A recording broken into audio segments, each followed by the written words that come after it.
Welcome in, friends.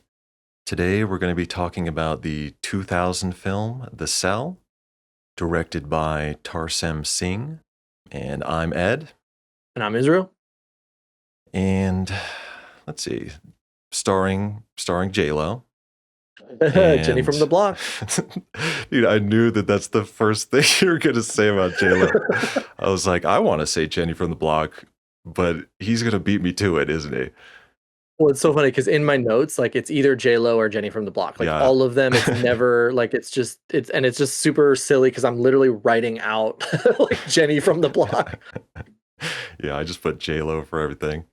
And also Vince Vaughn and Vincent D'Onofrio. I believe that's how you pronounce it.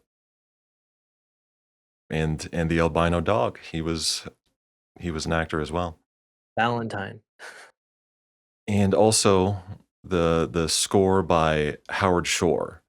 And the first thing that we talk about is really the Howard Shore score as J-Lo is going through the like sand dune area. It's very like Salvador Dali looking landscape. It's not melting and shit, but it's this desert dune wasteland with the raggedy ass trees and stuff. It's on a horse. Yeah, she's riding a black horse with her white feather dress, and the Howard Shore music is just really incredible here. Howard Shore, he did the composition, and the London Philharmonic did most of the orchestral stuff. But the really cool stuff that's in this desert world, I believe that stuff. I don't know how to pronounce this dude's name, so I gotta look at it again. Bashir Attar and the Master Musicians of Jajoku. Huh. I believe that's how you say it, but he is a Moroccan musician. So that's where we're getting all this cool Middle Eastern stuff. Um, and his band, he's the band leader. And the band that he leads, his father was the band leader before him. And I don't remember his father's name. It's not a name that I recognize.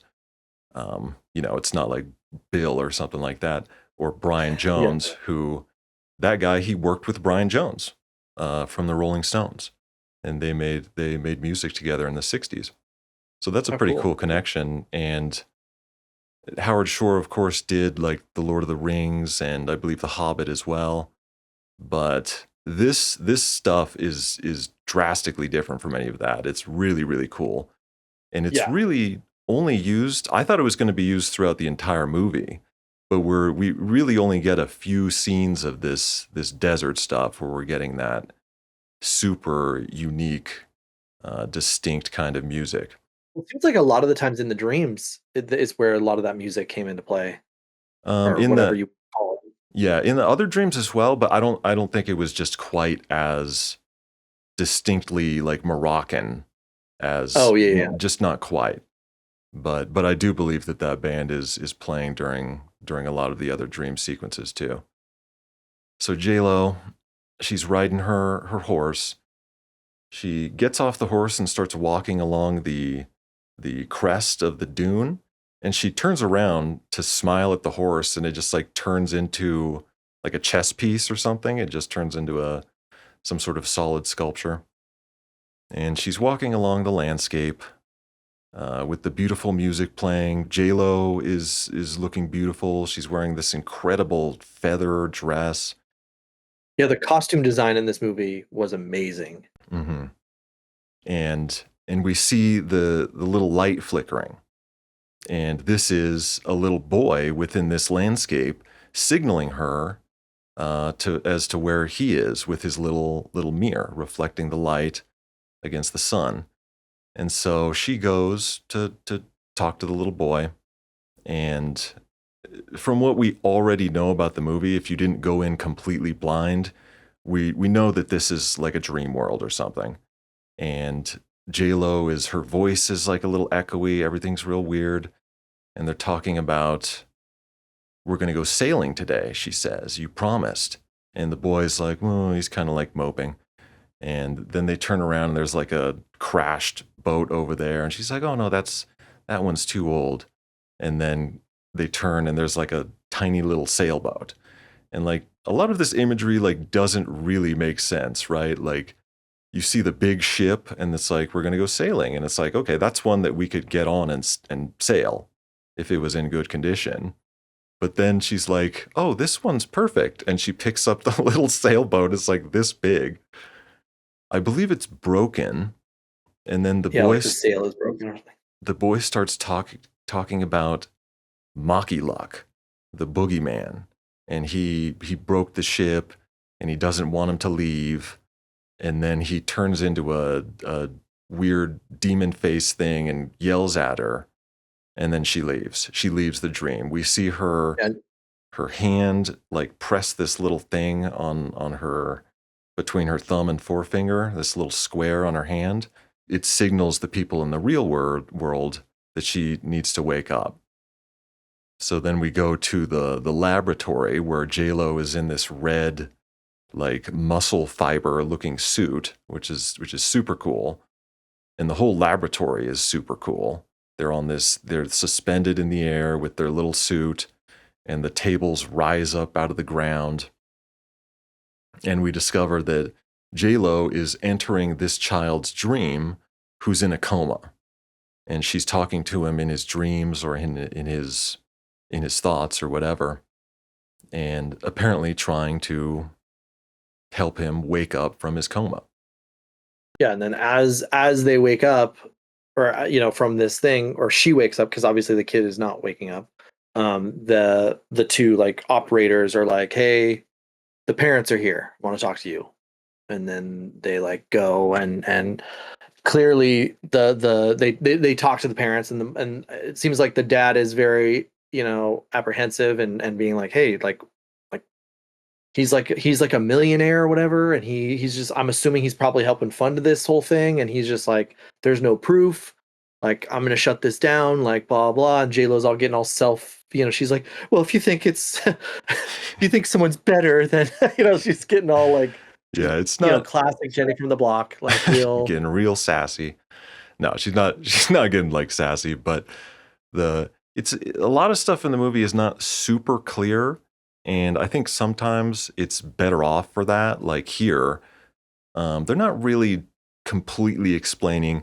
Some other movie might go into it for like 20 minutes about the little boy's condition or stuff, but here we just find out that the boy's in a coma. He's not responding, and his father is tired of doing this. He doesn't think that it's working, and he just wants to put him in a regular hospital. But J Lo is under. I mean, she is the only one who's in his mind, and she sees the progress because clearly she had some past case working experience and stuff like that. So, like in her mind or in her world where she's in there, she is making progress, but there's no proof of that, and that's what the dad is so upset. The mom seems to be understanding and seems to kind of be a lot more. She kind of gets it, but clearly the dad is like not, and he's the one who's making these choices. So it's like they're trying to convince them to stop this program, but Yeah, luckily they don't. and then this is a little out of order as far as the movie shows it, but J-Lo has a conversation with one of the other women, one of the workers there, one of the women who's kind of like manning the controls while one of the doctors while she's actually in the dream. And that woman says that the mother of the child likes her, but obviously the father doesn't. And at this point, there's a little conversation that if you didn't know, you would probably just skip over it or not really notice. But she's talking about how she is making progress and she wants to try bringing the boy into her dream. And the other woman says, no, that's a terrible idea. Like you're doing this, but it's dangerous, but you're complicit. You're saying, yes, I want to do it. And the procedure and the risks and everything. And it's a big risk to bring somebody else into your dream without, Against their will. yeah, Yeah, without consent. asking them or anything like that. And because nobody even knows, J-Lo could be like, oh, well, the boy said it was okay. But J-Lo's the only one who's actually going into this dream world and talking to the boy. And again, they're not like explaining a lot of the stuff, which I like. I think it's a good thing. They could have explained all the tech behind how they're doing this stuff. They never do. It's like it's the year 2000, but apparently we have this crazy laboratory where you can just go into people's dreams and nobody questions the technology or anything like that. But while this is happening, we're cutting to uh, Vincent D'Onofrio, the killer in this story. And the first time we see him, he's driving along a desert road with his dog. The dog's, hanging his head out the window or whatever. And he gets to this big grain silo and he goes inside. And this is actually another thing that I noticed the second time watching it. When the first time he opens the door, he checks his watch.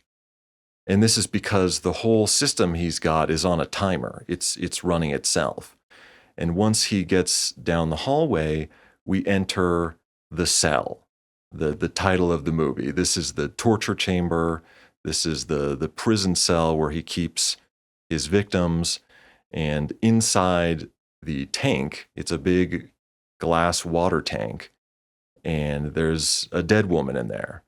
And we assume that he checked his watch and he knows that it's just happened. The tank has just filled and she's died. And she's in there floating around and she's got hard nipples. And he presses his hand against the glass and he's like stroking where her nipple is and like being kind of weird, And then she like flinches and twitches and he gets all freaked out and runs over and then like grabs his dick and he seems like Yeah. he's in pain or like he's really upset and we don't really know what happens. Maybe he just maybe he came. I don't know like what they're trying to tell us happened there, that he had to like run away and because he's doing the weird sexual thing and then gets freaked out and runs over and grabs his dick. Which, by the way, he sits where he goes to sit down right there is like the security camera footage where he's got 4 cameras in the room watching her. There's sound as well. He's recording all this stuff. And this is the sick man's kill room, Vincent D'Onofrio. Then cut to J-Lo at her house in her panties, just chilling. She's just like she's checking out her fridge. She's hanging out with her cat. Just like Yeah, it's a great. J-Lo is just absolutely stunning.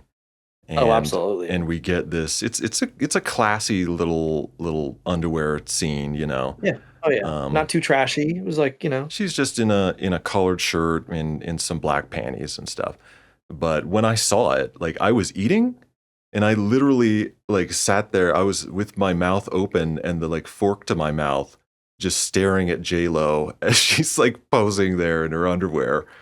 And then when the scene was over, I was like, oh, I'm eating. Like I forgot to like eat and like yeah. breathe because J-Lo is just so gorgeous.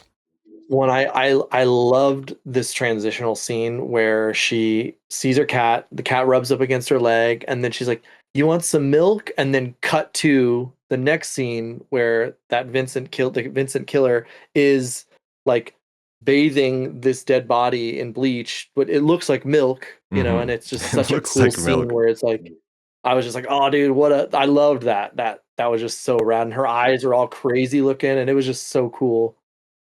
And then him just Great essentially pulling transition. her. Yeah, And that was such an awesome shot. I bet it is milk too, actually. I bet it actually was milk. Well, I only say bleach because that's like an ongoing thing. Like there was a bunch of bleach in his apartment. They said that Yeah, yeah. the bodies were soaked in bleach, He but yeah, does. it could have But I been mean, milk. Yeah. as a practical effect, like they probably just used milk, which I Yeah. think is funny because that's how they transition the scene. So he's in there. Now for a 2000 movie, when he picks her up, they actually show her pussy, which I was like, Yeah. did they really do that in a 2000 movie starring J-Lo that like a lot of people are gonna go see? But he's in this basement dungeon room. The ground is all dirt. There's part of it that's actually the ground is like dug away. It's like really fucked up, a fucked up room with bleach bottles all lined up against the wall, and his dog just chilling in there too, which is a white dog. We learn later that it's an albino dog, but he bleaches the girl in the bathtub, puts her on this table, and starts hosing her off. It's like this, there's like 5 shower heads or something. So he's cleaning, he's disinfecting the body, um, getting rid of, evidence and stuff like that, anything that would be on it. Well, then it cuts back to J Lo smoking a joint. Yes, which I thought was actually pretty interesting for a 2000 movie, or pretty progressive, um, for a 2000s sort of mainstream movie, to just be showing someone relaxing with a joint, as if Yeah. they were just, having a beer or something like that. That would have been more natural for the year 2000, but weed was seen as more of like a stoner thing, or like a party kind of thing. Yeah.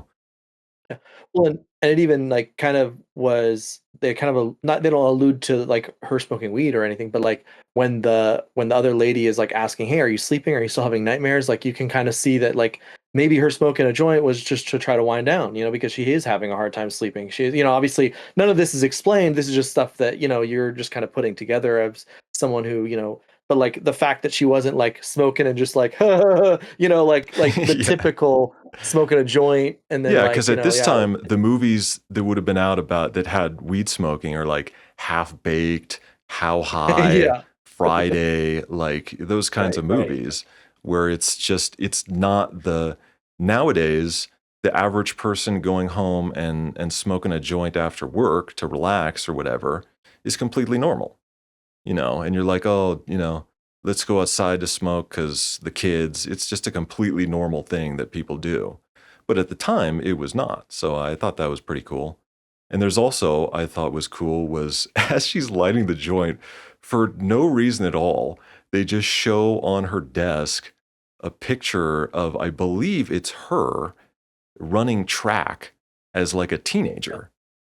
yeah. And I really love when movies take real pictures from the actors as children or something, and put them in the movie.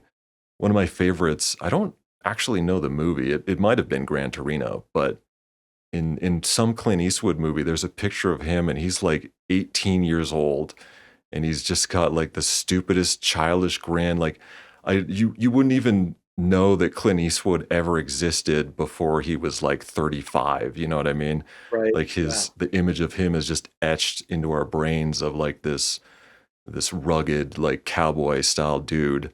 And then there's him, he's like 18 with like a snaggletooth grin and stuff. Or here J Lo just just running track in like an old sepia tone photo. I really liked how they shot this like this scene of like going back from J Lo to the killer.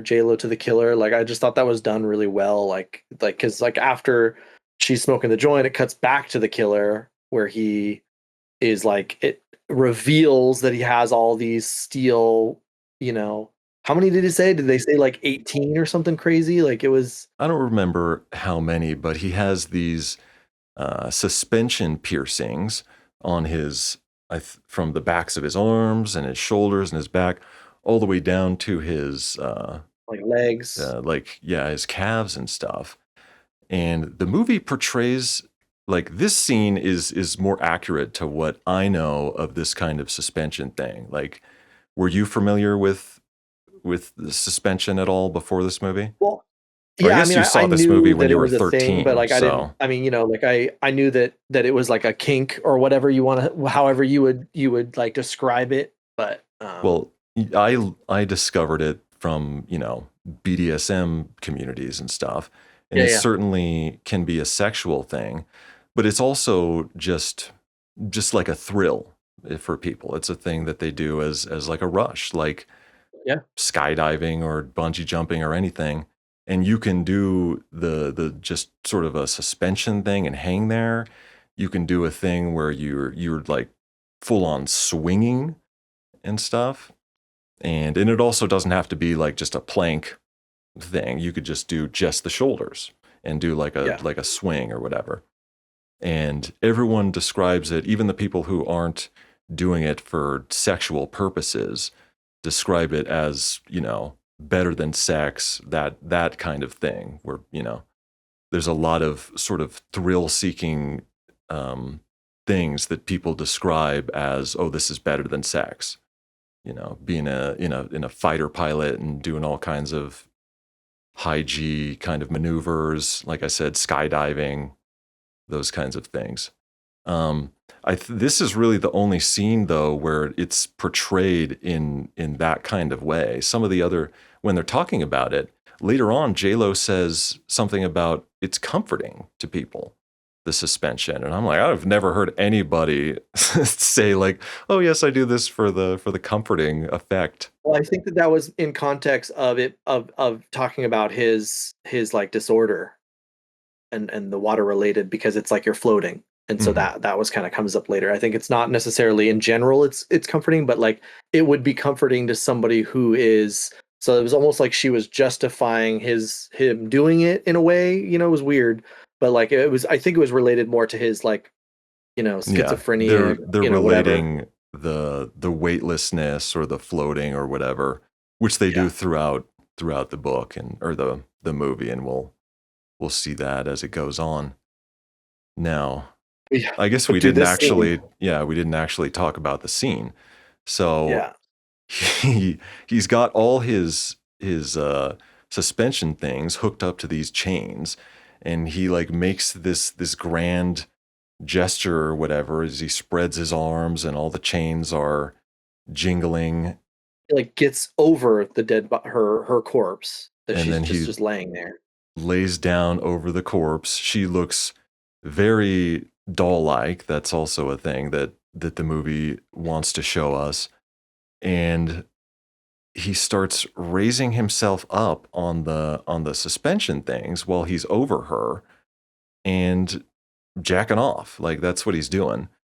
I understand the scene for effect and everything, although it is kind of strange because why did you like you cleaned her and bleached her and did all this stuff and you're not even going to touch her, but then you're going to jack off on her. Like don't you need to bleach her again after this if you don't want like your evidence all over the body? I thought that was a Well, little and that bit was another strange. thing that the Vince Vaughn character brought up a lot later in the movie, that he wanted to get caught. Hmm. They did say that, but they didn't find semen. There No, they was did. other They said things. on when in that the following scene when they find the body, they're like it's the same semen. So it's always been a Oh, consistent thing. okay. Well, I feel like they would have caught him before that. So that was just one of the moments in the movie that was too quiet, and I didn't Yeah, quite. it was right after that loud ass train. So you Yeah, because segue from him jacking it, and like he's like yelling because he's coming, and then the train rolls in and sort of functions as a screen wipe to the next scene, as well as the transition from his scream to the train just erupting with being so loud. And now they're at the body drop site. The cops have shown up.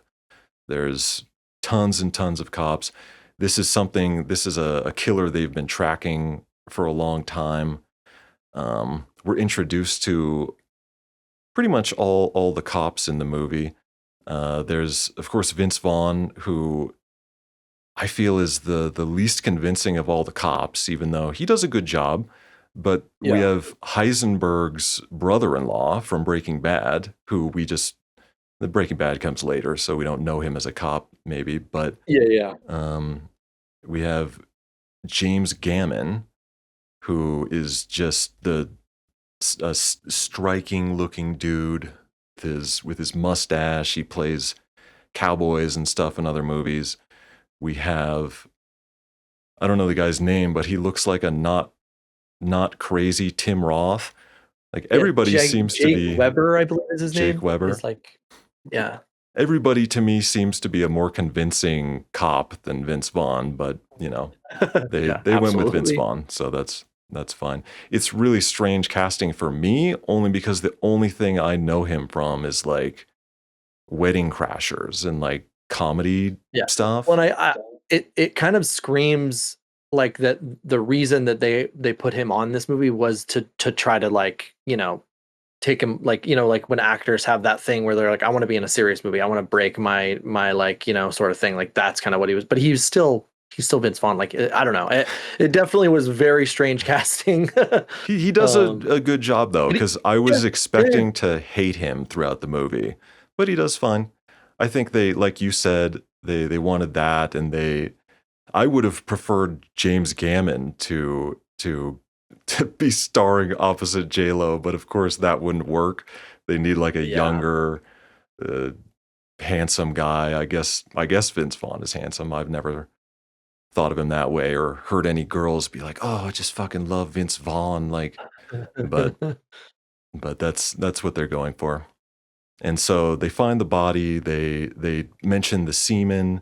Vince Vaughn is talking about, is this river, is this lake or whatever? I guess it's a river. Is it always this low? And they say, well, this time of year it is. So they are under the impression that he wants to be caught, or he at least wants this sort of back and forth with the cops. You know what I mean? Yeah. That's usually the way serial killers operate. They want to play a game with you. Yeah. And I feel like it was before this, or it might have been before this scene or after, but like when J Lo is, after her weeds, her smoking, she is trying to fall asleep, and she has that trippy dream back to the desert where she runs into the boy that she has been, diving into his dreams, and he is essentially the boogeyman, like with fins, and like that like scares her after she's watching some like trippy cartoon. I wonder, did that cartoon look familiar to you? Like it looked super familiar to me It looked familiar, that she but was I watching, but I I didn't know couldn't what it place it. was. The dream sequence is really weird because it starts out where you're hearing like, Vincent D'Onofrio, when he's with the girl in there, he's watching the footage of her in the tank and her Yeah, banging on the wow. glass and the Yeah. water filling up and her drowning, and he's watching the four screens of that while he's jacking off and doing his suspension thing. And then Over when her body. J-Lo's dream starts, there's actually moaning and stuff. It sounds like a B porno or like a softcore porno with like even the little like funk 70s soundtrack is like going on. It's really weird. I don't Yeah. know. There's a lot of things in the movie that are just weird. And I'm sure that they had a purpose in the writer's mind, but certain things are just, and it's all about dreams. So that's the way it is with dreams. Like some things are going to mean stuff, some things are just going to be random. But I heard like porno movie in J-Lo's dream, but then she wakes up and she's watching a cartoon. So it Yeah. was just like really really weird. Yeah, it was But strange. that's the nightmares that her coworker was talking about. You're not having nightmares, right? And J-Lo's like, no, it's completely safe for me to want to bring that child into my dreams. It'll be fine. Like, Yeah. Well, and then like kind of while they're like having those conversations, like because I think it's like kind of they kind of go back and forth between the cops trying to find, like they're like looking for, all these things, and then they find out that there's a dog hair on the body, and so now they're like searching for anything dog related because it's like a specific albino dog. And during that scene it's also showing, Vincent's character, or him like stalking the new girl, which mhm. is interesting, and him Yeah. like suffering from headaches, Yeah, which is kind of Vincent, he's stalking his next victim, and he's in the car watching her with her fiance, and they're like sitting on a bench or whatever. And he's in there. He's got a little doll, that he's like gripping too hard. He gets this. There's a weird sensation. Well, Vincent D'Onofrio is just an incredible actor, dude, he's amazing. He's and he's they don't like the acting in this movie for him would have been very difficult. Like he doesn't have like lines and stuff. You know what I mean? well, Like he has to most of portray his most of his stuff is like you just have to look at him Physical. and Yeah, it's like understand what's going on, and he does everything so well. he does such a great job at it. Yeah. Oh, it was. Yeah. We can go in more into detail about that towards the end. But oh my gosh, what a great actor. And in this scene, he's clutching his little doll, and he just does this thing where he's like watching the woman, and he's kind of like his mouth is hanging open, and then he gets startled or something and looks down at his doll. And I don't even know what that's really supposed to portray, but there was a something in that, just in Yeah. that little thing that he did Well, that and then made he me grabs the believe aspirin, something. and he grabs the aspirin, and so like that's kind of a consistent thing with him, like knowing that like what they're trying to portray is every time that he's like having these like weird like bleh things, he has a headache, He and has and he, some sort of attack, and it's portrayed strangely with just like him groaning in a weird like it's as if you're hearing everything pitched down a little bit, and he's just yeah, like groaning and thrashing around, and then he grabs his very generic bottle of aspirin. It looks like yeah, it's like store brand aspirin. It's pretty funny, but that's how he's coping with this issue apparently. And of course, the cops are now onto him. They found the albino hair. They trace the albino hair. We have a scene where Vince Vaughn is at. They're in the FBI, so I don't know if it's a police station or wherever they're working, the FBI headquarters. But he's like in the office in his undershirt, and he's like brushing his teeth, and he's got two beer bottles there. And now this whole thing, when I saw that, I was like, okay, it's Vince Vaughn. Like this is the character. This makes a lot of sense actually. He's like an alcoholic or something, and that kind of cop, like the alcoholic, disheveled kind of cop. He's always got the 5 o'clock shadow going and everything.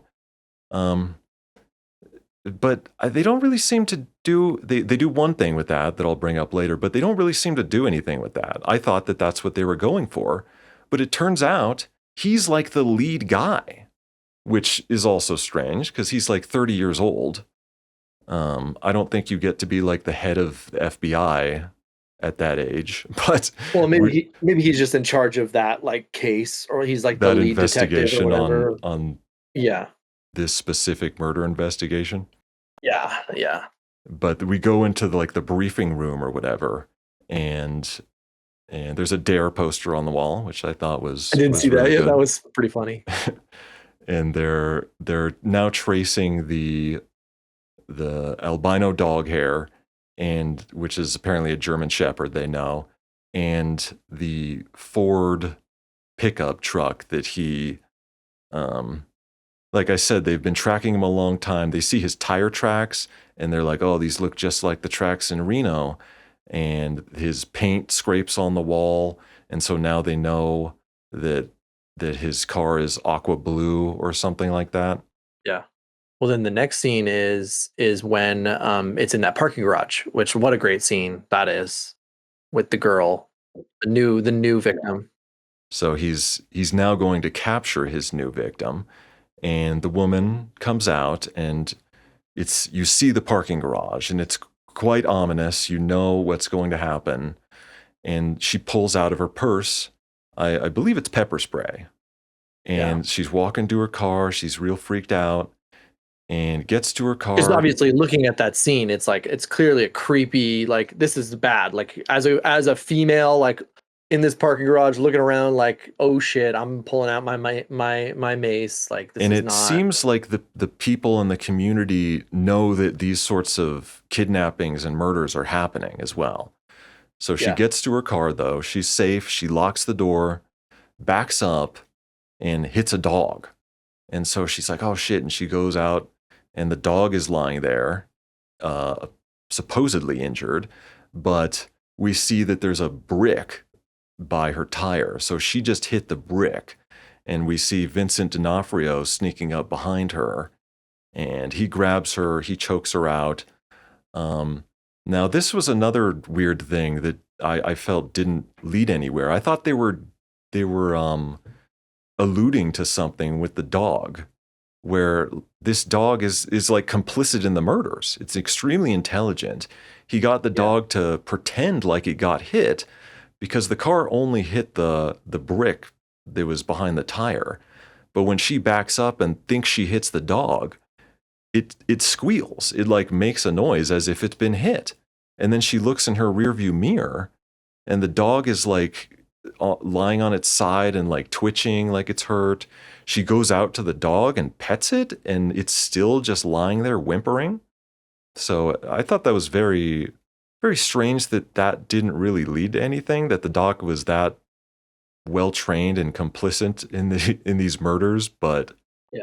Well, it's but it like didn't really add I up kind to of anything else. I kind of like that they didn't, because like how would they How would you do how that? would Yeah, how would you do that? You know, I mean, it was cool that like that was like what a cool way to capture somebody. You know what I mean? Like, and like, yeah, I'm sure you could it's real train a dog to do creative. something like that. Like, it was really creative. Yeah, and it was just, and I love that like it was subtle. Like we saw the we saw the brick there before she did, but then you Mhm. saw normal. Then like, you know, they gave us the second opportunity when she sees the brick, and like it was just like a really cool, you know, that whole scene was rad. Yeah, very good scene. I was just confused because I was like, "What the fuck is up with this dog now? You're like Is this you're like, "This dog dog evil?" needs to go to jail." Like, Yeah, dog he's in jail. doggy jail. But Um, now and it moves really fast here at the beginning of the movie. And I think what happens next is they're immediately talking to the fiance and sort of the family of the woman who's been captured, right? yeah. Mhm. And And then they get the call, which was the, like, Jake Weber character got the call. yeah, he gets a call, and you don't.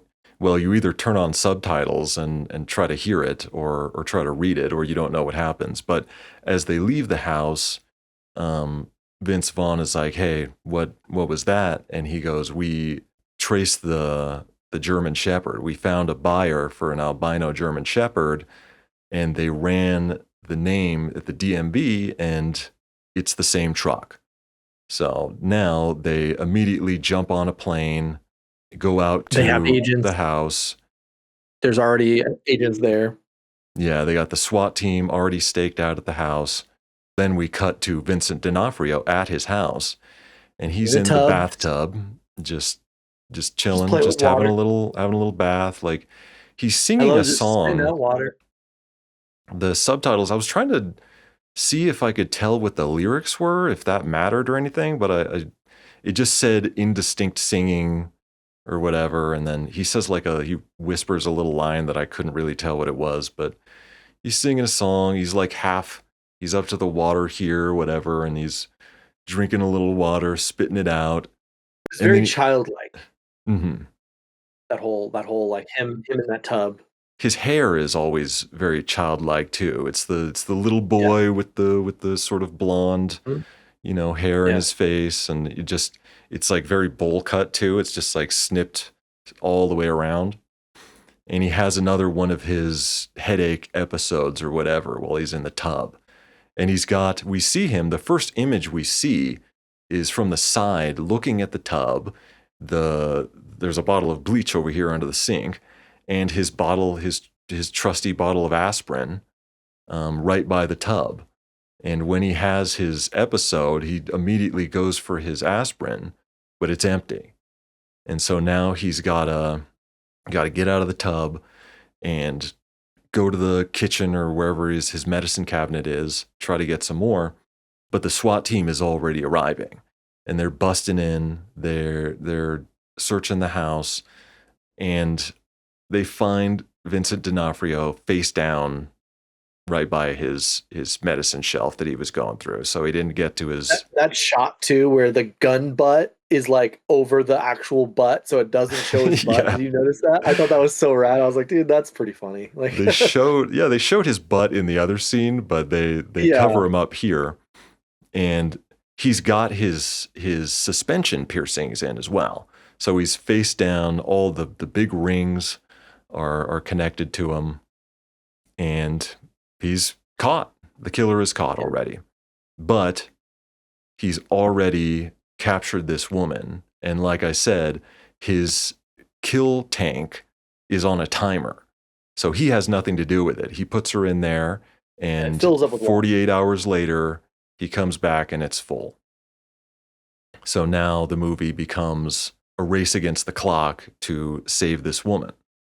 And of course, we know what they're going to do with Vincent D'Onofrio, but I don't actually remember how they So get they there. so Vince Vaughn, so they first are like exploring the house like after they capture him, and it's just super cool because it's like all the dolls. I just thought that was, I mean, I like that kind of stuff, like all the dolls, like they had like bones on the dolls, like skulls, and like just that was awesome. And then they look at, like, they subtly look at that little sign that's on the little, you know, thing, that mechanism that rinses off the dead bodies.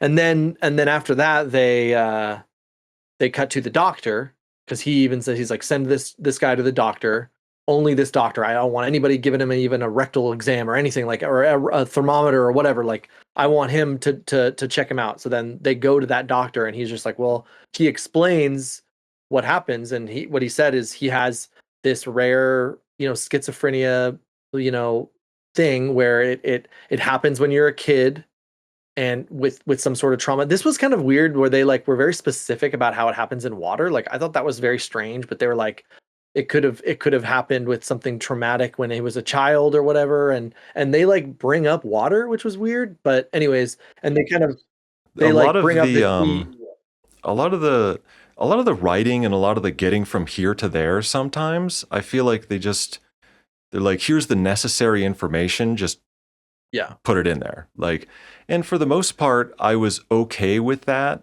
I think it could have made the movie, elevated the movie to greater heights if the writing and the dialogue was perhaps a little more interesting. I think that But they really the they rest did of the follow through a movie, lot of it. but the rest of the movie and everything that's going on is so interesting and cool that I'm just Yeah. like, I don't care. Like, I don't care about some of these like shortcomings, Yeah. because they're just to get me to the next crazy over the top scene. And that's what I want. Like, this is the really cool, unique stuff in the movie. And so I was pretty fine with that. One thing before we get too far in the doll room, my favorite doll was, there's like a little diorama of like a boy, and he's got his eyes crossed out with like a little black bar, and then there's three dildos just sprouting Yeah, up dude, out of the those little like ground. It was tiny the little ones. weirdest thing. Yeah, because Yeah. it's like where do you get a dildo that's like that big? Like, you He just probably just said, "Hey, I got a bridal shower happening. I need little tiny dicks." but it's just the little diorama box with the boy and the three dildos. I thought that was the funniest one. So then the doctor essentially says, "There's no waking this guy up. He's now going to be like this for the rest of his life." And then Vince Vaughn's like, "What do you mean? Like, you wouldn't do this to me? Is there anything you can do?" And then he's just like, "Wait a second, there is." I mean, obviously not like that, but like, and then cut That's how it to, felt. Like, that's yeah, that's that's what I'm definitely how it saying. felt. Like it, and I don't really care. I'm just pointing out that this Yeah, is the of kind of course. thing I'm talking about, and it could have been a little bit, a little bit more finesse, a little bit more style to some of these dialogue scenes and stuff. But I don't care, because as soon as I already know you're taking Yeah, him to J Lo, and that's what I want. I want to go yeah, yeah, see those weird scenes now. I want to go absolutely. into the Yeah. killer's head. Like, that's Uh huh. that's what it's about. So Yeah. Well, like, and it's like interesting because like a movie like this, like if you can't get through these small crappy movies, then this movie isn't for you. Because like this whole it really is just a vessel to get to, like, exactly what you said. It's a vessel to get to these awesome killer, like dream sequences. Like it's just such a cool thing. But yeah, so then, which like also, like, with that said, is this just for children? Like, I also feel like like how do they jump from, you know what I mean? Like, I mean, I get, like, they kind of explain it later in the movie where that kid also has schizophrenia. Like, that was subtle. Like, they didn't say that until later. oh, the disease, Uh, yeah. but like, so I wonder, like, if it's very particular. It's not just a coma, but they have to have this specific, like, Yeah, did they schizophrenic. both have the exact same thing as a Yeah, did they? child. But And like, if that's the case, like, is the kid supposed to wake up? Like it was just really interesting. But like, they don't really go into super detail about it, and yeah, they and just for bring the them to this better, place. for the better. Yeah, for the I, better. Yeah, for sure. And I love that even the FBI, when they get there, they're like, we've already talked to all the people in charge, and it's fine. yeah, So there's no like, bullshit. yeah, They like just that write was in. which honestly makes sense for like how the FBI would do it. Like, you know what I mean? Like they're like, hey, we already got the go, so you guys let's just do this, and like Mhm. it's just like we're doing you a courtesy by asking you, but really you need to do this. you know. Yeah, so now they've cleared everything so that they can do it, but they still need to convince J-Lo to actually do it. And at first she doesn't want to, but there's not really much to convincing her because this is what's going to happen anyways. Well, they're playing that video of the girl dying and her saying daddy, daddy, like right where that dude was coming, like that's the scene that made her decide, oh, I have to do this. Yeah, and all the other doctors are in the room just like looking at this fucking video like what Just the like fuck are you watching. showing me this shit? And then she's all like, I wish I could be strapped up to the ceiling right now. It's like, And so now they take him into the lab and do the whole procedure. And the lab is really cool. I don't know if I mentioned the tables and the suits, but I also like the little cyber cloth that they put over the yeah, eyes, and it's got like circuitry. It's got like circuitry on yeah, dude.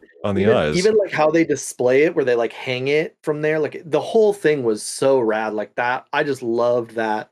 The way it looked, the way it, Yeah, and yeah, the art the style. other connection to the suspension thing where when you go into this dream world, you're hooked up to that suit and it's hooked up to cables that are on the ceiling. Now, why? Like nobody knows. But Yeah, because they didn't this is explain how it. you do Yeah. it. And then you're on the table and the table like lowers itself into the ground while you stay suspended up here. Very cool. It doesn't seem to Oh serve any yeah, other purpose besides cool, but that's yeah, okay that because was it is great. so cool. And so now this is the first time that we go into Vincent D'Onofrio's dream, and we don't know what to expect. We're like we've already seen some crazy shit that Yeah. uh, even if you don't think it's that crazy, you still have to be like, damn, this was the year 2000. Like this I can't believe that they were showing this in a mainstream movie in the year 2000. So what kind of shit are they going to show now that we're in his head? And I don't exactly remember everything that happens or the order of things that happened. That's the nature of going into a dream world. But uh, she does meet the little boy who is Vincent D'Onofrio as a child. Oh, it's by the horse is when they first meet him. He's petting the horse. And it parallels the little boy that she's been working with, and she immediately, you see her, she feels like right at home because here's the little boy. She knows what to do Yeah. in this situation, and she seems to be kind of reaching out to him. She seems real comfortable. The horse is there. She's petting the horse, and the boy runs off to the other side of the room, and she's like peeking over the horse and talking to him and smiling and stuff. And then the little boy rushes her and shoves her out of the way. And from the ceiling, these glass panels come down and just chop the horse into like 20 pieces and then spread him out like a fucking accordion too. Like this is uh And it was still alive, which was cool because it showed all the inside the organs like moving. Like it was the just so pulsing rad. of the heart or the Yeah. organs in Oh, there, the that was so sound cool. of the beating. And for what reason did they do this? Like we don't know. This was Yeah. actually, it looked really cool, and there's a bunch of like digital studios credited at the end of the movie. And but this was the only thing that I looked at and I was like, that's CG.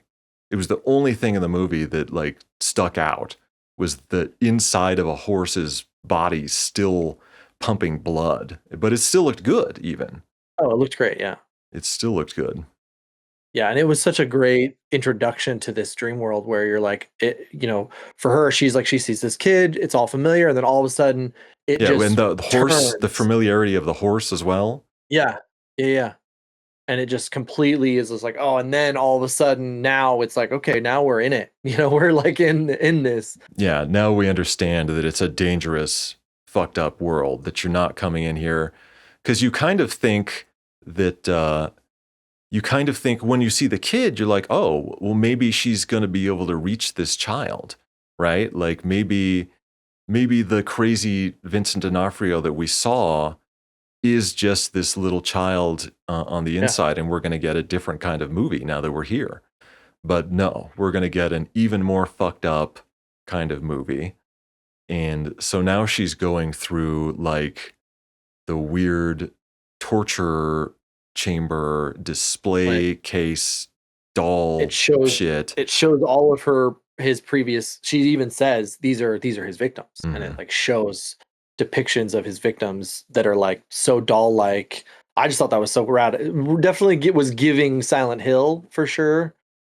Yeah, and like the way some of the jittery movements, it was kind of like the Hmm. Silent Hill, like especially like the nurse in Silent Hill Yep. 1. Yep. And Yeah. the nurse also like the flat doll like thing of those characters. And they're But all just being tortured in different ways. Like it was mhm. just so. It was cool. I mean, it was definitely like fucked up, but it was cool. And as a dream world dungeon, she walks in there and it's just like these glass, these you can sort of see stuff, but then the door actually opens and here's like a little diorama where he's playing with the Yeah. toys. It's a little dollhouse. And here's one of them, and then here's the other one. And as she's going through she's walking through the room, this massive fucking jacked ass woman with gigantic tits is like ominously coming from behind her. And I thought that was going to be Vincent D'Onofrio's like alter ego in his head or something. Yeah. That's when I first saw that. But the massive woman like either just grabs her or like hits her or something, I takes think he her grabs her and just puts her over her shoulder and just literally just carries her to him. takes him to like the throne room and Oh, drops dude, her that in there. scene, his like whole vibe in there was just so rad because it's like a throne room and like with You the see him up on ribbons the and like, steps, oh, it was so cool. and J-Lo is dropped at the bottom of the steps. And as she's getting up, and everything in this dream world is really grainy, the voices sound kind of far off. Things are moving in strange slow motion. I think that helps a lot of the CG effects look more like they're there in the room. And then here's Vincent D'Onofrio as this insane Dark Lord guy, and he stands up and he's got the suspension rings in his back still, and he's connected to these gigantic purple ribbons or banners or like massive sails almost. They're so Just huge. encased the entire wall. Yeah, they cover the entire walls and they're all connected to his back. So when he stands up from the chair and the music is going fucking nuts and he walks down the stairs and the purple ribbons are being pulled throughout the room and fluttering and connected to him, and he's just like he controls everything. Like the Yeah. walls are he controls. You know what I mean? In this fantasy world, and J Lo sees what's going on and is just so freaked out that she just has to hit the kill switch or whatever, the eject button, not Yeah. the kill Well, I switch. think he's like, "Who are you and why are you here?" He says something like, "What are you doing here?" I don't remember exactly what he says, but he's essentially like, what are you, or what, Mhm. like, what is this kind of thing?" He walks up to her and they see each other. They meet face to face. He says it's in like a deep. It's in like Oh yeah, like a the demon. weird demon voice that he was also um, that was kind of coming out of his mouth when he was having the seizure episodes as well. and it's kind of that sort of deep, booming, demonic voice. But she has to get out of there. Like she can't handle that. And so she hits the switch and wakes up. She gets up, and then Vince Vaughn's immediately being like, "Hey, I want to talk to you." And then they're like, "Give her some space, dude." Like she just, like it's traumatic, blah blah. And so then eventually Yeah, she is because they over the also body of the boy. they don't they don't make it entirely clear all the time, but they're injecting them with drugs before they go into the dream world. And they're also like on an IV, which I assume it might be the drugs as well. So when she Yeah, wakes up, she's like mumbling and like needs some time to wake up and sober up. But of course, Vince Vaughn is just wants answers now because they're on the yeah, clock because they're on the clock. I mean, with the he's victim. clearly, It's 48 hours, and by now, well, the victim's clock is 48 hours, but at this point, he's like, it's already been a day. yeah, yeah. So then she is now hovering over the boy that she used to, like the actual boy. And then that's when Vince Vaughn comes in, and then they start talking. And then that's when she reveals that he is schizophrenic and all this stuff. And then they kind of start talking about trauma. And then she's like, I don't want to talk about this while we're by this boy. I mean, she's like, I don't want to talk about it in here. And then they go out into the courtyard. And then that's when she essentially is Vince Vaughn's character opens up to her about how he used to be a prosecutor and now he's an FBI agent, because she's like, how could you, I could never do your job. And then he's like, well, this is how I did my job. And then they kind of essentially are going back and forth about like, how could you do this? And he's like, well, he explains the old case that where there was a guy who molested a girl, and he got off because there wasn't enough proof. And then cut to that same guy kills the person, cuts her from here to steer, all the way to her crotch, and then takes After her they heart out, let the puts it in guy the freezer, go, they and they had to let her go because of apparently insanity. the parents came home one night and found the man in their sitting on their couch with their daughter sitting next to him, and he had gutted her and apparently put her heart in the freezer because he thought they would want to keep it. Is the sick mind of this man. But now this scene was strange because first of all, like I was saying, like Vince Vaughn, apparently he's probably like 30 years old, but apparently he was a DA. He said he was a district attorney. And then he's Yeah. like, and then I just joined the FBI. Like it's like how did you go from a DA? You're like 25 at the time. I'm pretty sure the average age for a district attorney is not under 30. And then he's just like, man, then I just joined the FBI. They don't say anything. Like James Gammon at the age of like 60 here, that would make a little more sense. But apparently Vince Vaughn is just like, like a whiz kid. He graduated college when he was like 12 or something and Yeah. accelerated through the job path to get here. But he also does another thing where she's J-Lo, when he's telling that story, she's almost defending the guy. And she's like, well, Right. he went through a lot of trauma and stuff. Like, don't you sort of understand? Like, because he was like, and the guy, even though they found him with the dead body and he said that he did this and put the heart in the freezer, he got off again On because insanity. on insanity. And J-Lo was like, well, he was insane and he had all this trauma and blah, blah, blah. And Vince Vaughn says, no, a human being can go through 100 times more trauma than this and still never, ever hurt another human being. And when he said that, I thought they were setting something up for him. Maybe he had 100 times the trauma. Maybe something really bad happened to him and I he's think a that good that's what they guy. were subtly trying to do, because like that, because even like, and we'll get to that, but like when in the next dream sequence, it comes out that that's the case as well. And then it kind of makes more sense about the beer bottles and all that stuff, is kind of what I kind of got out of it, that like He did. I kind of like that they didn't go into a lot of the detail about it. I think that how subtle it was kind of nice. Well, But maybe it was like, so subtle that I actually missed it because again, like I didn't know that they connected anything with Vince Vaughn's previous trauma.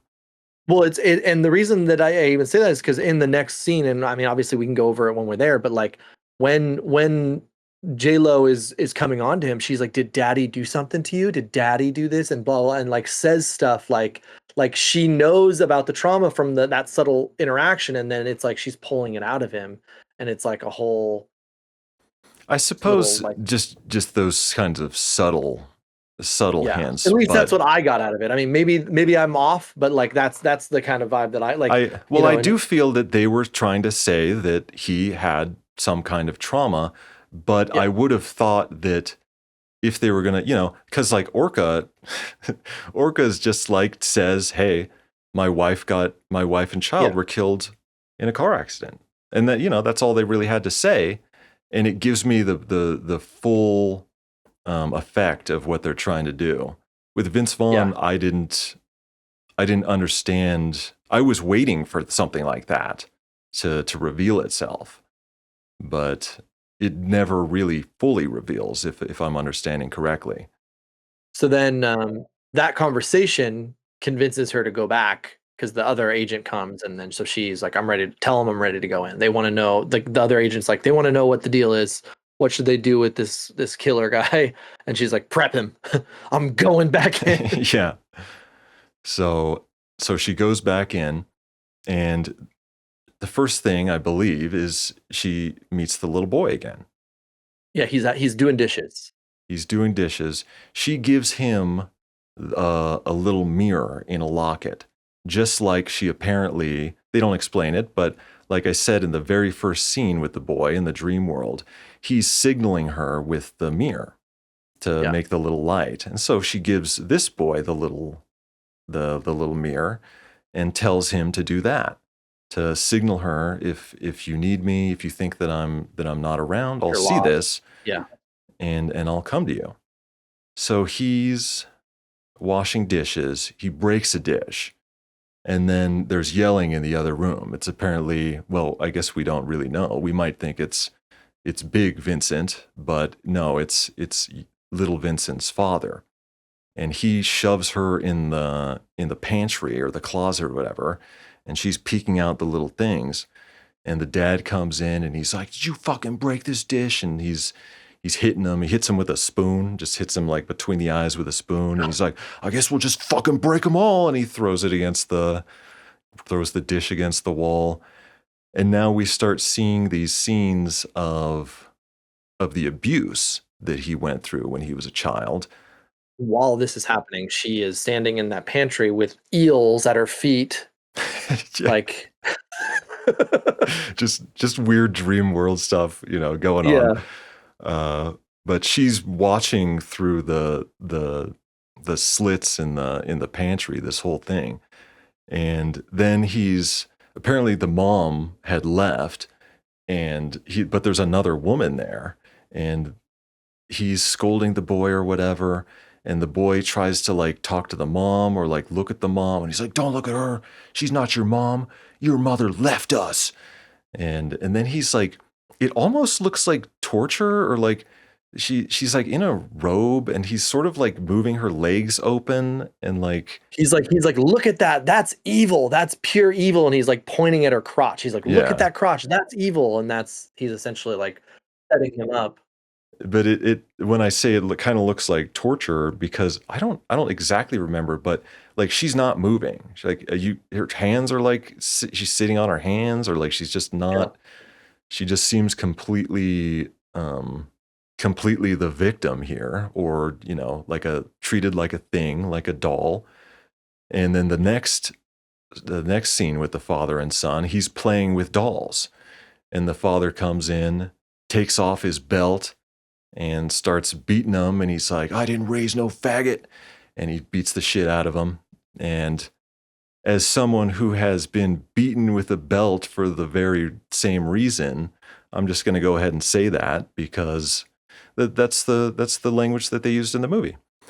And I think that that's important for people to understand the kind of stuff. I mean, that would not have been uncommon. Like I'm looking at this and I don't think this is kind of tame to me what the Yeah. father is doing to the son. I mean, the weird stuff about like pointing at the woman's crotch and being like, this is evil to a 5-year-old, Yeah. that's weird.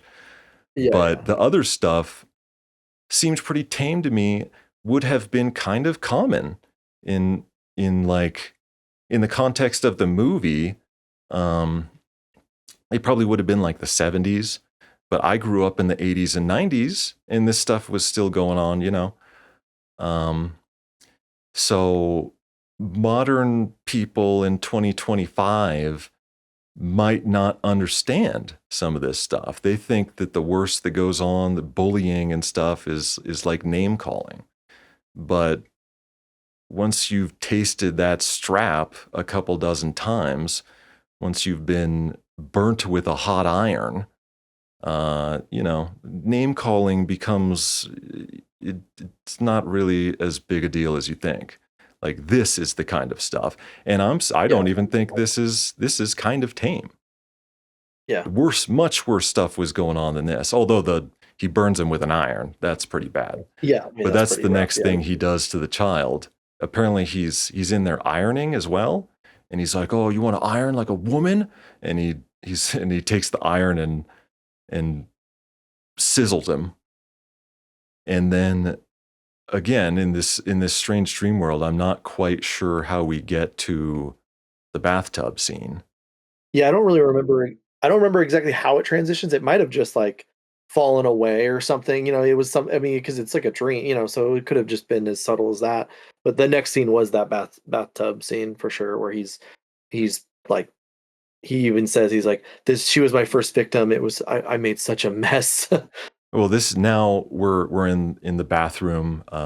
Vincent, adult Vincent, is sitting in front of the tub. He's shirtless with his suspension rings on. And actually, like I said, before any of this happened, when they first brought him in the room, J-Lo noticed the scars and said something about it. And that's when she says, "Oh, you shouldn't have removed the rings because this is like a comforting thing that he would want to be reminded by or reminded of."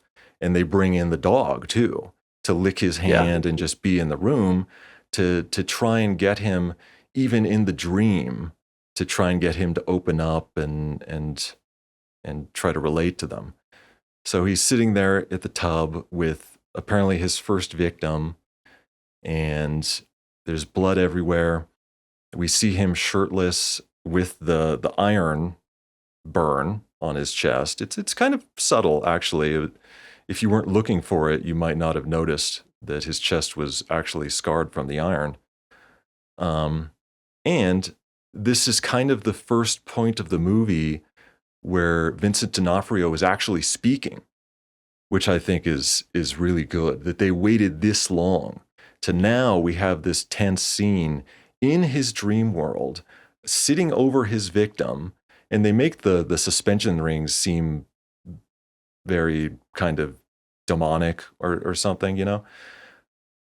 And this is the first time that J-Lo is coming into contact with him, besides the Dark Lord or whatever when he was Yeah. with Yeah. all the ribbons. But as soon as she saw him that time, she got the fuck out.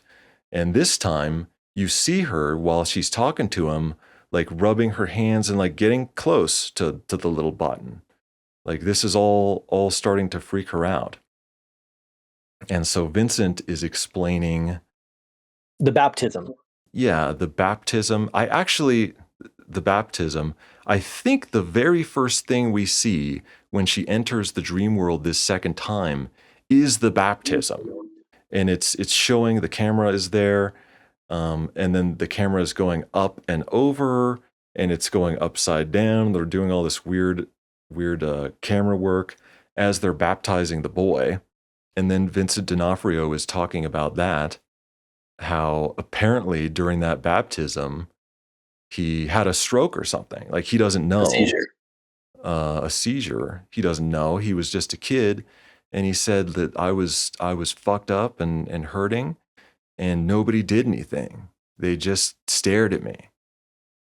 And that moment, I think, is pretty powerful when you are looking at this big man-child type of dude who is with a dead body, a person that he killed in the bathtub, and he looks at her and he's telling her this story and says, nobody did anything, they just stared at me. And then it's a little confusing the way he's talking, because he starts talking about his father and stuff, but he seems to not hate his father. He's like, my dad was the only one who like helped me in that situation. Yeah. And I wasn't quite sure what everything that he meant or everything that he said. It was a Yeah, well, confusing I do scene. remember him.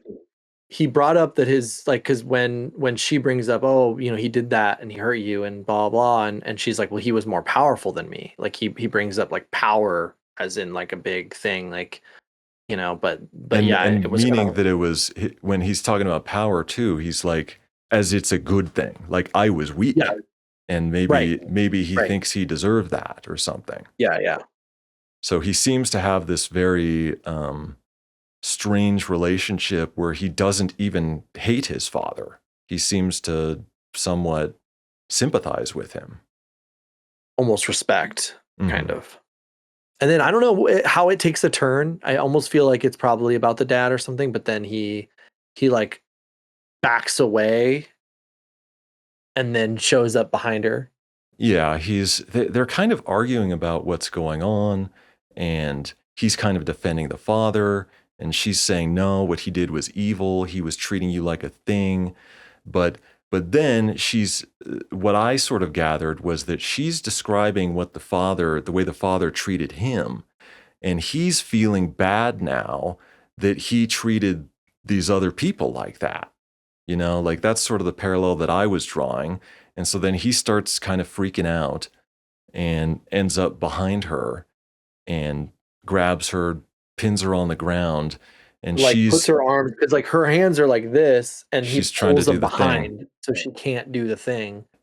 And And then, then dude, he and puts his a his collar. that costume, dude, that his like with the way that the horns were like made of Oh, hair, the hair, it was yeah. all white, crusty on his back, and he just was like he looked like a centaur almost, kind of, like it was just so like the costume design in this Yeah, the costume so and good. makeup and stuff, and the horns they made out of his hair were so cool. And then Oh, it his was so rad. physical acting, like I don't know how Oh, old he is here, like, but he's actually kind of jacked for being oh yeah, as he old is. as he is. He's like in Yeah, pretty damn good shape.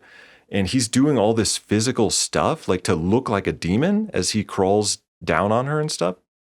yeah. And then he puts that collar on her. Mhm. And also with his physical acting, just the first time we see him as the big Dark Lord guy, his presence when you see him there is Oh yeah. massive. His presence is massive. It's not his size, it's not the makeup, it's him. It's his Oh, acting. absolutely. Well, and then while this is happening too, it cuts to the real world where the two people are like, "Oh no, something's happening," and apparently their minds, like she is lost. She is no longer knows that this is fake, and she thinks it's real, and so she's essentially stuck in this right as in the dream where he puts that collar on her, and he's essentially taking her over. Mhm. And so then Which is what now, they, even though that sort of doesn't, like that makes sense, of course, in a figurative way, it might not make sense that now you're completely incapable of thinking for yourself because he put the collar on you. But when they first find the body that he dropped over the bridge, she's got the collar on, and they say he puts the collar on so that he feels like that he owns them. mhm, And so here's the next example of getting owned by the yeah, collar. And of course, Vince Vaughn, he's so dedicated to the, catching the killer and that kind of shit that he immediately just jumps up and he says, "Send me in, put me in there." well, it's funny because they kind of argue and they're like, well, the girl is like, I'll go. And then he's like, I need you out here, like, And then like all of a sudden Vince Vaughn is the one who's going, which is like hilarious Yeah, it that doesn't he's the make one. sense, but it does make sense, Yeah, yeah. and It's you just just another don't one of care. those things. It's another one of Yeah, those things that you don't care there. But I guess the one thing, I guess I can bring it up now. The one thing about the beer bottles and him possibly being like a drunk or some kind of, substance abuser is that they give him the drugs and he's kind of unaffected by the drugs. Like he's not fully when he wakes up, he just snaps awake yeah, after being in that dream world. Whereas someone like J Lo, even though she smokes a lot of weed apparently, but she's all groggy and fucked up when she wakes up from the drugs. yeah, So I thought I connected those pieces. It's another one of those things that like because you like the movie, yeah. you connect the pieces because you Right. want the stuff to go together because you're enjoying everything that's going on. Yeah. So yeah, so now he is in the dream sequence and he just shows up on this like it almost looks like a beach with those three girls all like crazy It looking. was It was actually a crop field, and those little Oh, okay. dugout things where the Yeah. plow or whatever went to And it make the almost looked crops. like they were trying to be like crows was kind of like this, sort of thing almost like if that was the case. They're like if it was a field. I don't Yeah, I know. don't know what they were. It looked cool. It was just sort of another stylized dream Yeah. thing to me. But again, they look very doll-like. They have that crusty thing that you're talking about, like when Vincent Mhm. turns into the horn demon. He has the crusty shit on his back, like they're covered in that. And I forget what they even say to him, if it's important or if it's just dream world crap. Well, and then he sees the boy and the boy is shining the locket and it's just like, "Hey." The boy is getting his attention and leads him to J Lo, who Who is is dressed. Whew, that is freaking mask wearing too. the most ridiculous, like, dark queen kind of dress with whenever you look up images of the movie, it's J-Lo wearing this mask, this crazy ass fucking mask. And she's sitting on the Yeah. bed. She looks like some, final boss that's half woman, half snake. And, Yeah. like very sexual, even though she's completely clothed, although she's wearing one of those dresses that's like, you see the pattern, the weird, the like lingerie pattern, and then it's black, and then it looks like it's see-through, but it's probably just like skin color thing underneath. But she looks absolutely gorgeous. Vince Vaughn immediately just sits down on the bed with her and puts his hand on her leg. There's also another scene where they're talking and she gets up and Vince Vaughn just looks at her ass as she walks away, like, and the camera is just watching him look at her ass, and really funny. But then he gets because there's no other like, there's no like sexual stuff between them. It's just him doing that, and then immediately gets on the bed with her and touches her, and then you're like, what the hell's going on? J Lo is like possessed or something. Like she's not But J she Lo. she's all about it, and she's coming on to him. And then that's when the stuff that she brings up, all the daddy stuff, and "Did he hurt you?" and blah, blah, blah. Yeah, and she sort of starts shit talking him a little bit, but then kisses him. And this is all just a distraction for Vincent D'Onofrio to come and stick a bag over his head. Oh my god, and that also that outfit where he just is dressed like a queen or a king or like royalty, like but he also looks like that vulture that's there as well, like it's like both like it's like a royal like it's like weird like animal slash royalty, like it was just Hmm. such a cool his face was all crazy, his eyes were crazy, he had like this weird like things on his forehead, like it was just done so well. And he grabs Vince Vaughn, and we take him to the torture table. He fucking takes a pair of scissors and stabs them into his stomach, cuts him open, and Vince Vaughn is screaming, but we're in this muffled dream world where his screams are just completely muffled and pointless. we can tell that in a sense he needs to wake up or convince himself that it's not real. And he keeps saying that it's not real.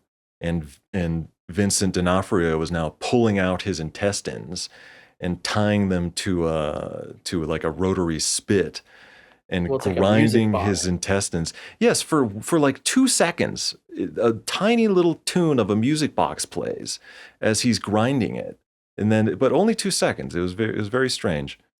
But he's taking his guts out on this grinder, which is like it's an actual biblical torture.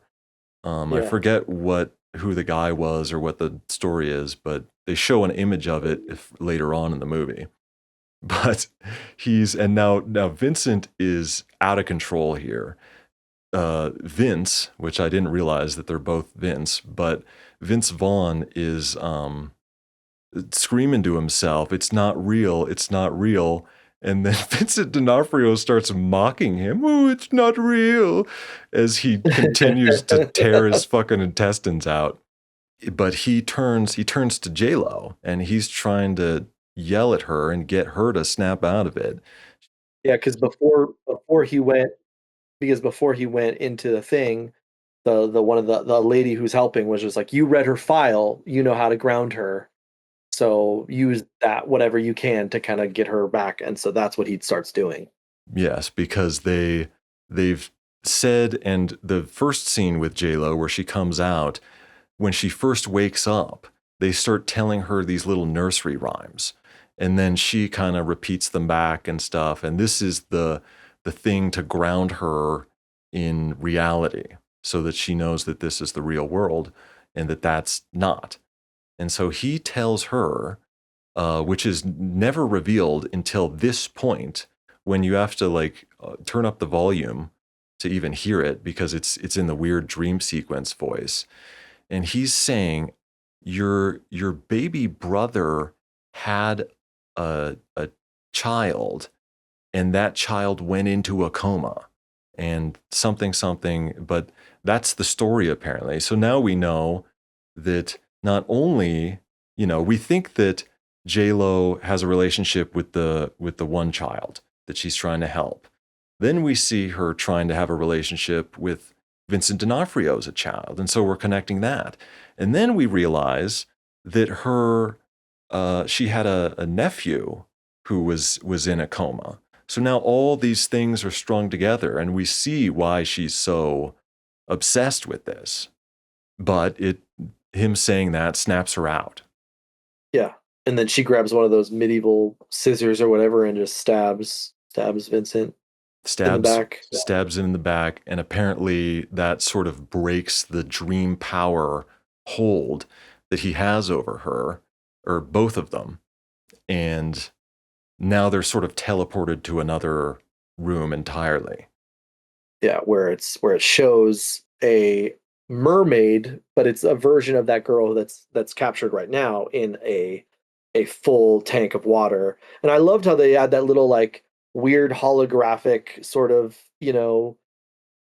thing where it kind of was supposed to symbolize a video, you know what I mean? And it would kind of was mirroring that. I thought that was kind Yeah, of cool how they how they they have did the how they shot that. they have the big square tank, which mirrors the big square tank that he fills with water to kill the women. And she's in this big rotating square tank as a mermaid. And then the small square on the side, which is mirroring the security camera footage that he has. And this room the set is gorgeous. It's really Oh yeah. amazing, this room. And obviously, the floating stuff, I assume, would be CG. But this was the only point in the movie where I was like, I think that must be CG because I don't know. Well, the horse that got chopped, but that was obvious. But I honestly couldn't tell. It looked Yeah. real enough to me. Like, I didn't even think that that was fake. I didn't even think about it. But it was a stunning room that they're in Oh, with absolutely. with the designs they have all over the wall. Just like you said, when he's in the gold, he's wearing like almost like a Pope hat. I think it's like a tall Yeah. gold Yeah, Pope yeah. hat. I'll just call it that. And it's all very king-like, very biblical. There's a lot of biblical references. And the the patterns, the sort of the tight, intricate little maybe Baroque patterning in the clothing, in the floor, in the wallpapers, and on the torture tank there is a like a brand name, a symbol and a brand, and it's the same thing that Vince Vaughn remembers seeing on the torture rack in D'Onofrio's basement when they first discovered his little kill room. Yeah. And so then the boy shows up, and then he's like, "Can you save me? Get me out of this." And then J Lo is like, she like is holding him and realizes that he is also bleeding because she stabbed the adult version of him. He also got stabbed, and so he is like all freaked out. And then Vince Vaughn is like, "Hey, we figured this out. Like, I let's get out of here." And then he essentially is like, she's like, "I can't leave him. I can't leave him," and he has to like essentially force her to leave. While Vincent, dude, he just comes as like a jester from the night, dude, in that corner and just like does that little like dance and then just grabs the kid, dude. That was so rad. Yeah, he's like he's like sort of hiding as part of the architecture or something, doing like a handstand, and then he folds forward from his handstand to standing, and he's in that insane outfit. It's just it's just incredible what he Yeah. did and what the costume designers did to Yeah. add to this dream world, because it could have been so fucking corny, like they could have been really silly designs and stuff, and the Oh yeah. designs are kind of silly, like they're so over the top, but they just work so It well. works. Yeah. They work so well. They're so creepy. They're just so cool. Oh yeah. So they wake up, and then Vince Vaughn just runs the hell out of there with absolutely Yeah, he's no. like, we're done. I'm getting on the chopper to I know to I solved exactly, it. he calls the dude from Breaking Bad, and he calls him and he's just like, "Hey, there's a sign, there's a thing here. What is it?" And then that's where they find out, Mhm. they And put they it connect all the together. pieces real quick, which the Yeah. cops every time they find a little evidence, they connect the pieces really, really quick, which again is fine. It's just like I Yeah. don't want a bunch of bullshit while you're trying to figure it out. But like this is the thing that I was talking about. Maybe if he's a heavy drinker, and now when he wakes up from the dream, he's immediately ready to go. Like he's not groggy, he's not anything. The drugs have worn off, and he hops on the chopper immediately. But J Yeah. Lo is not. J Lo is Right. still groggy and recovering. Well, and then she locks them out. And she's just like, "Screw it. I'm gonna do it. I'm gonna jump in. I'm bringing him in Minehead.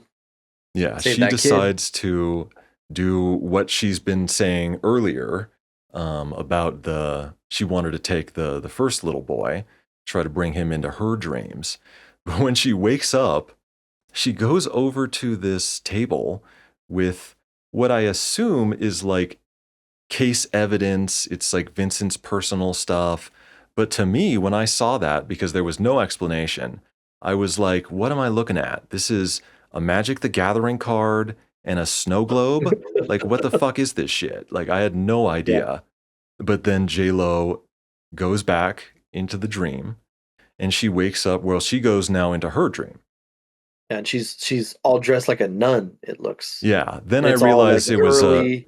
probably wasn't Magic the Gathering. It was some biblical thing, because she looks like the Virgin Mary or something, and she's in this snow globe world.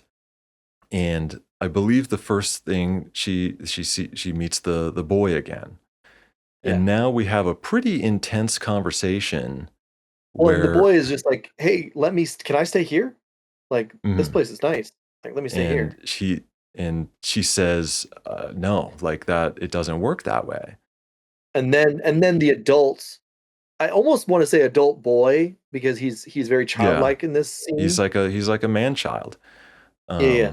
And that's even when he's being violent, but whenever he speaks, especially, he seems like a child. He seems like he's kind of hanging his head and doesn't want to look you in the Yeah. eyes. And he's got his hair always sort of hanging in one eye. He just looks like a little boy who's been beaten and scolded, Yeah. and that is what what his character has gone through.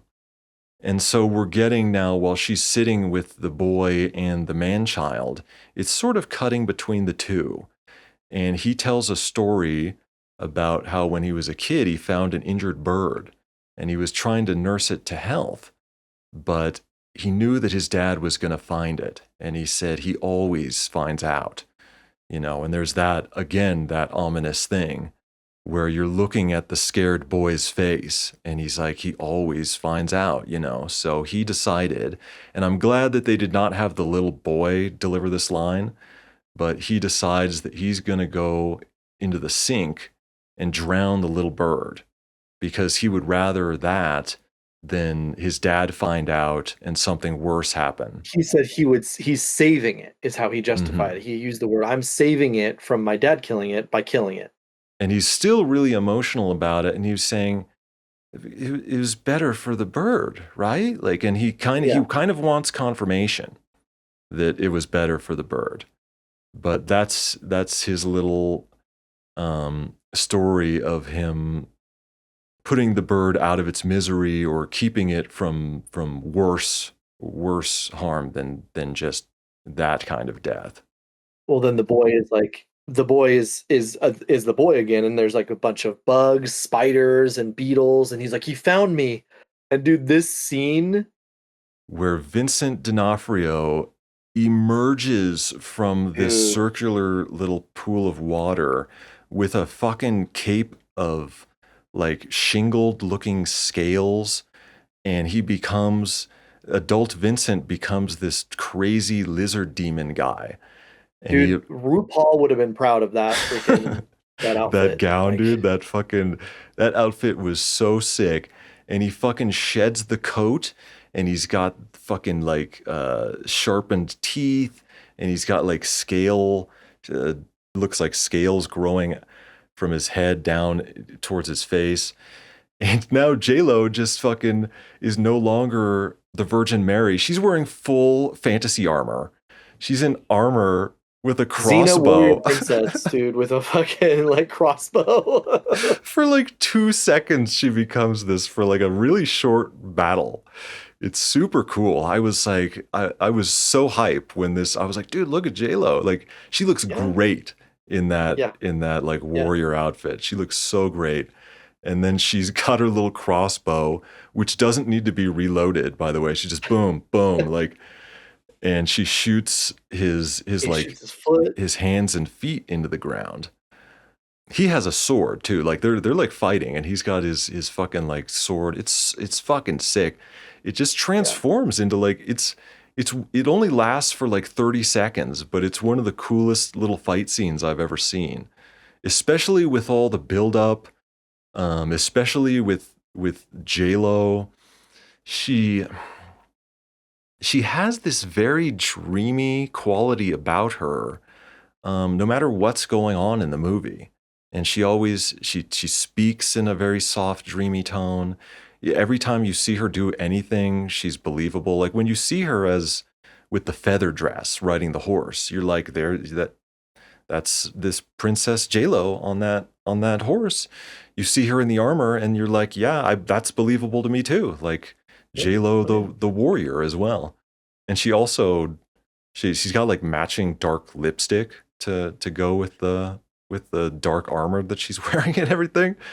And as she has him pinned to the ground, we start to understand the correlation between him drowning the bird, sort of putting it out of his misery, and him wanting to be killed.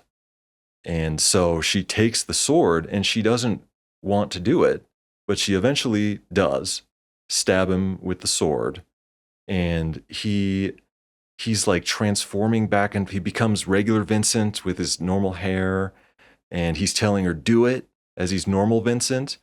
And then he transforms back into Lizard Man Vincent, and he's like laughing at her and stuff and telling her, he's like, it's not real, as she's trying to kill him in her dream. And then she looks over, and the little boy is collapsed across the steps, just bleeding from the chest as well, because she's also stabbing the little boy. Yeah, and then kills him. Hmm.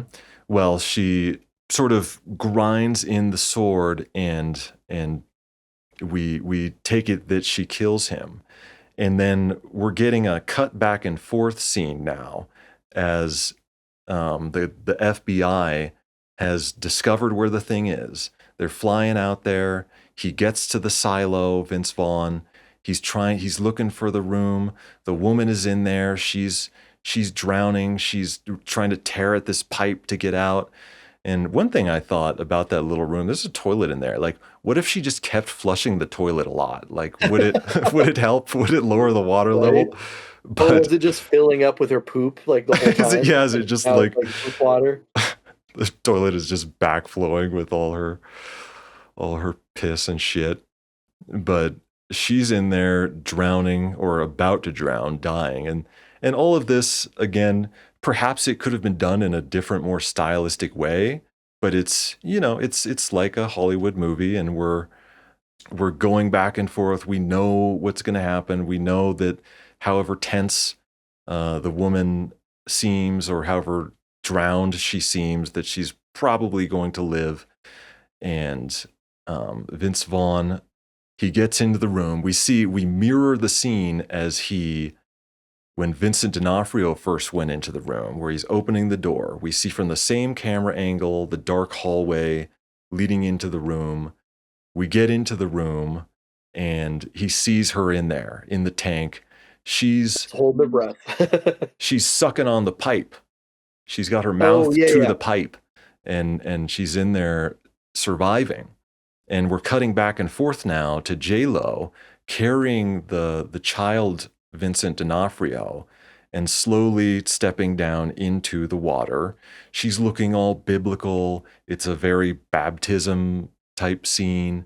Mhm. Vince Vaughn is shooting the tank to try and break it. I didn't count the amount of shots, but I don't know why he stopped shooting. Right? Yeah, it was He like stopped 4 or something. shooting, and then he decided that he would beat it with a pipe, and that would do better than a bullet. I don't know that that's the case, but maybe Well, he I think it might have ran been out of because the bullet started shots. to ricochet and almost hit That him, too, because so he that's why he did like stopped. one shot, and he was like, "Oh shit!" Like it looked like it like ricocheted nearby or something. But still, it's like the woman is Yeah, in there. You'd think he would forego any of that and just completely unload. But yeah. but whatever. They go for this. Maybe this is a bit more dramatic, and we're cutting back and forth between J Lo lowering the boy into the water. Vince Vaughn breaks open the tank. J Lo drowns the boy, and Vince Vaughn saves the girl. And then, just like J Lo was cradling the boy in her arms, Vince Vaughn goes into the tank and hugs the woman and is sort of cradling her in there while she's crying and whatever. And the water is still sort of draining, but it's still kind of like knee high. They're just both sitting in there. He's just, the battle is over for him, and so he's just kind of half drenched and panting, and she's just crying and still kind of doesn't know where she is or can't comprehend the situation. And that's pretty much how everything wraps up, if I'm not mistaken, until the actual final scene. Yeah, because I think the actual final But scene this is is the just climax. is at that house, is they go back to the house. And then the actual final scene. Now, well, I guess we'll just talk about this climax for a second. Like I said, it was done in, for lack of a better word, it's like very Hollywood. Like I felt like it was on rails. Everything Vince Vaughn did from the time that he woke up and got on the chopper to leave was just on rails. You knew what was going to happen, and it was good imagery switching back and forth. But the real climax, I feel, was with J Lo in the world Yeah. with the battle. And once she starts sort of lowering him into the water, you're enjoying the way that everything has connected and wrapped up. Like Yeah. maybe they tried a little too hard, the amount that they were talking about the water and the floating and all that stuff. Like maybe they tried a little bit too hard to connect everything, but everything was so cool, Yeah. and unlike any movie that I've ever seen, that I just didn't care about those sort of deficiencies, or if not deficiencies, then just things that I felt could have been improved upon, made more to my liking or to the style that I like. But overall, it was really great. And then we sort Yeah. of get a bit of a Hollywood wrap up scene with Vince Vaughn. They're at Vincent D'Onofrio's house, and they're still going through all the evidence. Uh, Yeah. Vince This is Vaughn is where up there. Vince Vaughn sees that photo. Yeah, he's in there and he sees the picture of the guts being pulled out of the stomach and put on the spit. And then someone's like, "Yo, dude, J-Lo's outside." And at this point, I'm kind of like, are they gonna like get together? Like, is that what Yeah, this I thought the movie same. I is? was just like, really? Like, I didn't think they had that much chemistry or anything to justify that, but they don't. Although you go out there and you kind of feel like there is a kind of if not sexual tension, like something there. Yeah. Well, and then the other cop is like, she's even keeping the dog. That's pretty weird, huh? Like, Yeah, like that was pretty funny because it's like, yeah, it is kind of weird, but it makes sense for her character, I guess. it does. You feel like even if that dog is fucking weird, like And a she killer would, accomplice. yeah, even if he's like accomplice to murder, you still feel like J-Lo can handle the dog and turn it into a nice dog, like Yeah. Yeah. Well, J because Lo could she's do just J-Lo. about anything in this movie. Yeah, apparently. And so they have a little conversation, and she says that she's going to try with the original little boy to bring him into her dream. And this, I feel like this could have been the end. They didn't need that scene. They just Yeah, cut I agree. to J-Lo back in the Salvador Dali desert wasteland with the original boy. And, or actually, well, what they wanted to do was specifically say, we're gonna be in my dream.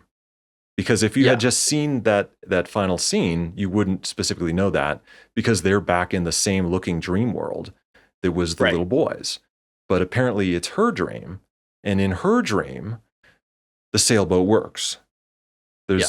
There's no boogeyman to make the sailboat not work, and it's fixed. It's looking new. It's a little bit too small, I would say, but and then she hangs the blue ribbon, just like the weird ribbon in Vincent D'Onofrio's dream, and it's Yeah. fluttering in the wind like like the sea in the background, and she sets the little boat in the tree, and with the ribbon floating there in the back, and the movie is sort of telling us that happy ending, sort of, and if nothing Yeah. else, and maybe the boy is going to wake up because now the sailboat works.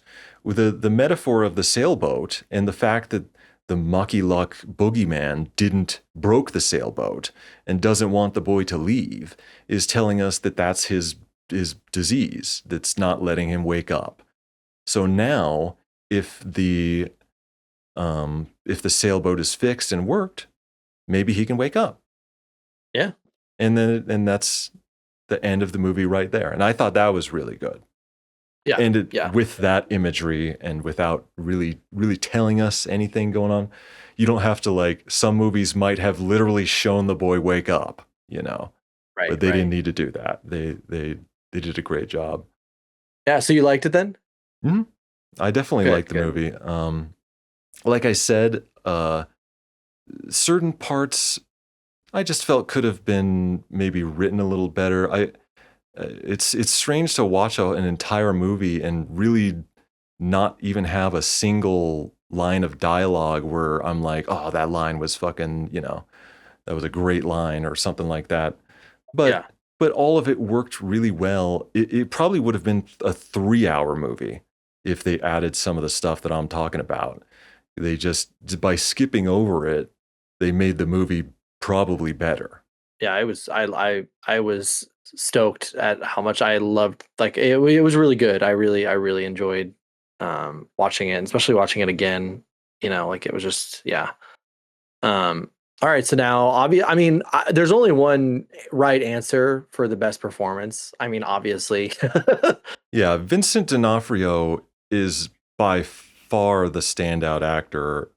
I mean, the amount of different characters he had to play and so subtly with such little dialogue. Like, I mean, he had to play a child. He had to play, like a monster, a demon, like He all had to these play the things, a human murderer, like murderer with no dialogue for the first hour of the movie. yeah.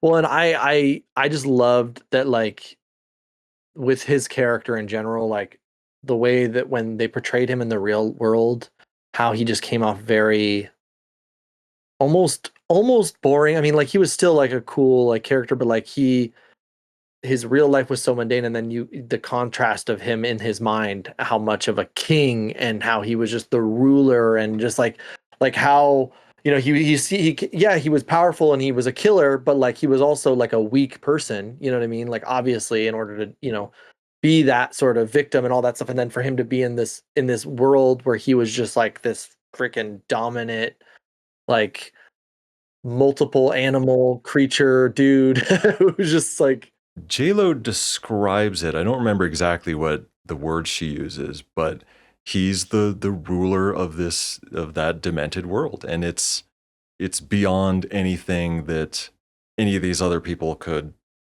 comprehend. And besides him, I just have to mention again the music was really incredible. Um, I've been listening to the soundtrack, especially the Moroccan stuff I really like, and I'm gonna check out Bashir Attar and the Master Musicians of Jajoku, and I'm gonna have to look them up too because that stuff was really awesome, and I thought it was kind of reminiscent of Dune. Of course, Dune is oh that yeah, same environment when we're talking about the sand dune stuff. But maybe Hans Zimmer heard this stuff. Maybe he yeah. became a fan of this style of Moroccan music. The costume designer, I'm gonna butcher this name. It's like Iko Ishan. Oh, I don't even know. Iko, I don't even, yeah, I can't even say. But she also did the costume design for Bram Stoker's Dracula. Did you ever see that? Oh, because I almost said that the muscle suit looks like It's the exactly muscle like that armor. warrior suit. Yeah, yeah, the armor. Yeah, so she did the exact same. It's the same costume designer Oh, okay. of those two movies. Yeah, that makes a lot of sense then. That's really cool.